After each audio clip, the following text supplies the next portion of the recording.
তো hello everyone, আসসালামু আলাইকুম। সবাই কেমন আছেন? আমার আজকের রেসিপি গরুর মাংসের বোনা খিচুড়ি। প্রথমে আমি গরুর মাংসটা বোনা করে নিলাম। এখন মুগ ডালগুলো একটু ভেজে নেব। এখানে আমি 1 কাপ মসুর ডাল নিয়েছি আর 2 কাপ চিনি গুঁড়া পোলাও চাল নিয়েছি।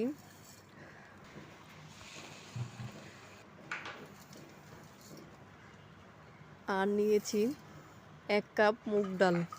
এখন আমি এগুলোকে পানি দিয়ে 10 মিনিট ভিজিয়ে রাখবো। এখন একটা প্যানে কিছু পেঁয়াজ কুচি, কিছু গরম মশলা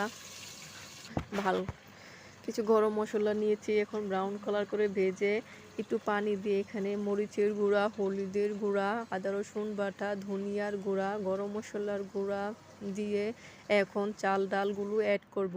তারপর কিছুক্ষণ ভেজে নেব। এখন এইখানে ভুনা করা মাংসগুলো অ্যাড করে দিলাম। এখন গরম পানি অ্যাড করব আর অ্যাড করব কিছু কাঁচামরিচ।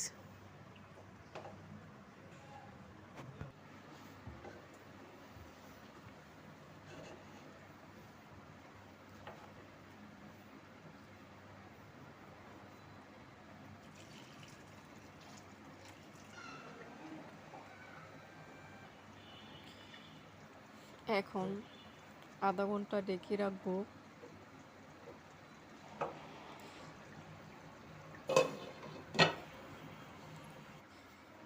এই তো আমার খিচুড়ি রান্না কমপ্লিট হয়ে গেল।